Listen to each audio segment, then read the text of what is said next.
নমস্কার বন্ধুরা, স্বাগত আমার চ্যানেল জ্যোতির্ময় ওয়ার্ল্ডে। আশা করি তোমরা সবাই ভালো আছো। আজকের এই ভিডিওতে আমরা আলোচনা করব মোহনবাগান এবং উড়িষ্যা এফসি সেমিফাইনাল ম্যাচ নিয়ে।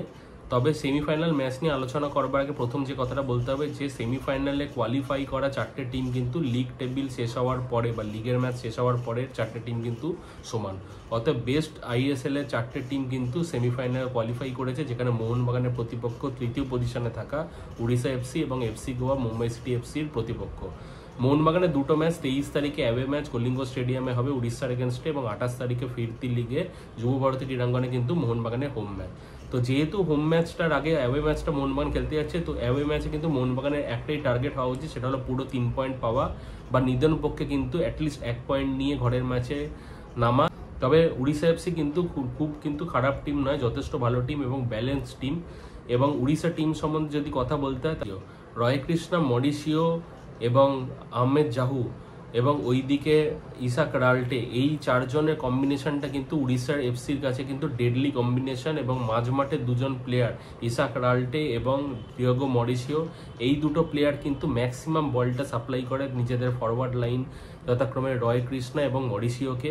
এবং মরিশিওর হালকা একটু পায়ে চোট আছে, কিন্তু তারপরেও তার গত ম্যাচের পারফরমেন্স তাকে অ্যাজ এ সাবস্টিটিউট পুরো ম্যাচটা ঘুরে যায়। এবং রয় কৃষ্ণা দুটো অ্যাসিস্ট কিন্তু অনবদ্য, যেটা পুরোপুরি লেফট সাইড থেকে ক্রিয়েট হয়েছিল। একটা ক্ষেত্রে ইসাক রাল্টের বাড়ানো বল মরিশিও গোল করেছিল, এবং আরেকটা ক্ষেত্রে তোমরা দেখতে পাবে যে সেটা রয় কৃষ্ণা বলটা জামে জাহুর কাছ থেকে পায় মাঝমাঠ বরাবর, এবং সেখান থেকে কিন্তু সে ফাইনালি পাস দেয় ইসাক রাল্টে। একদম ফাঁকাই ছিল এবং সামনের দিকে বলটা ঠেলে দিয়ে গোল করতে কিন্তু কোনো ভুল ত্রুটি করেনি। তো যে দুজন কিং প্লেয়ার বা যে দুজন ইম্প্যাক্ট প্লেয়ার উড়িষ্যা এফসি টিমের, সেই দুজন প্লেয়ার কিন্তু অবশ্যই মাঝমাঠে আহমেদ জাহু এবং ফরওয়ার্ড লাইনে কিন্তু রয় কৃষ্ণা, সেটা বলার অপেক্ষা রাখে না।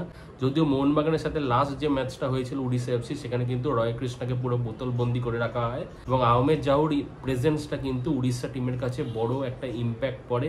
আহমেদ জাহু ছাড়া কিন্তু উড়িষ্যা টিমের পারফরমেন্স খুব একটা ভালো না, সেটা আইএসএল এর শেষের দিকের ম্যাচগুলোতে আমরা প্রমাণ পেয়েছিলাম। তো সোজা কথা এবং সিম্পল যে আমাদের রয় কৃষ্ণা এবং আহমেদ জাহুকে কিন্তু ভালো করে মার্কিংয়ে রাখতে হবে, যাতে তারা মাঝমাঠ থেকে বল পাসিংটা প্রপারলি না করতে পারে। এবং মোহনবাগানের ফার্স্ট 11-এ কিন্তু ব্র্যান্ডন হ্যামিল ছাড়া সবাই আছে। ব্র্যান্ডন হ্যামিল তোমরা জানো লাস্ট ম্যাচে রেড কার্ড দেখার জন্য কিন্তু এই সেমিফাইনালে ফার্স্ট লেগে সাসপেনশনে থাকবে। তবে তাছাড়া বাকি টিমটা কিন্তু মোরালে সেম থাকবে, যদিও সাহাল ফিট, এবং সেটা আজকে কোচ হাবাস প্রেস কনফারেন্সে বলেছেন, ভালো খবর। কিন্তু সাহালকে মনে হয় না প্রথম 11-তে রাখা হবে। তো আমার ক্ষেত্রে যেটা মনে হয় বা আমার যেটা মনে হয় সেটা হলো ফার্স্ট 11-এ ডিফেন্সের 3 জন অবশ্যই আনোয়ার আলী, হেক্টর ইউসে এবং সুভাশিস বোস, এবং মাঝমাঠের যে 5 জন, মাঝমাঠের 5 জনের মধ্যে কিন্তু অভিষেক সূর্যবংশী খেলবে, অনিরুদ্ধ থাপা খুব ভালো ফর্মে রয়েছে অনিরুদ্ধ থাপা। তার সাথে ডান দিকে আক্রমণ করবে লিস্টন রাইট উইংয়ে, এবং লেফট উইংয়ে মনবীর সিং এবং অবশ্যই জনি কাউকো।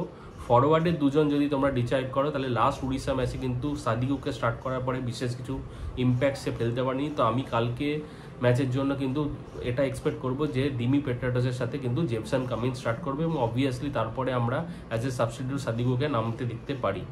আর মনবীরের সাবস্টিটিউট হয়তো মোস্ট প্রবাবলি আশিস রাই হতে পারে, এবং অনিরুদ্ধ থাপাকে বদলে হয়তো সাহাল আব্দুল সামাদ মাঠে নামতে পারে। এই কথাগুলো সাবস্টিটিউশন আছে। তো মোটামুটি খুব ভালো একটা ম্যাচ হবে, উপভোগ্য ম্যাচ হবে, এবং যথেষ্ট টাফ একটা কম্পিটিশন। এবং উড়িষ্যা নিজের ঘরে মাঠে খেলবে এবং হোম ক্রাউডের সামনে, তো অ্যাডভান্টেজ তাদের থাকবে। মোহনবাগানকে কিন্তু এক্সেপশনালি বেটার খেলতে হবে, এবং ফার্স্ট 11-এর 11 জন প্লেয়ার যদি 100% নিজে দিতে পারে, এই ম্যাচ থেকে পুরো 3 পয়েন্ট পাওয়া কিন্তু মোহনবাগানের কাছে খুব একটা টাফ হবে না, মোহনবাগান যে ফর্মে রয়েছে। তবে একটাই কনসার্ন যেটা আমার মনে হয়, এবং শেষে আমি এটা দিয়ে শেষ করবো, সেটা হচ্ছে যে লিগ শিল্ড জেতার পরে কিন্তু একটা 2-3 দিনের ব্রেক হয়, যদিও কনসেন্ট্রেশন ট্যাক রাখার জন্য কিন্তু কোচ আবাসের কোনো রকম ছুটি বা হলিডে স্যাংশন করেনি, এবং প্লেয়াররা কিন্তু রেগুলার প্র্যাকটিসের মধ্যে আছে। তো আজকের জন্য ভিডিও এইটুকুই। ভিডিও ভালো লাগলে লাইক এবং কমেন্ট করো, চ্যানেল ভালো লাগলে চ্যানেলটাকে সাবস্ক্রাইব করে দিও। টাটা, গুড নাইট, এবং পরে ভিডিওতে আবার দেখা হবে। জয় মোহনবাগান।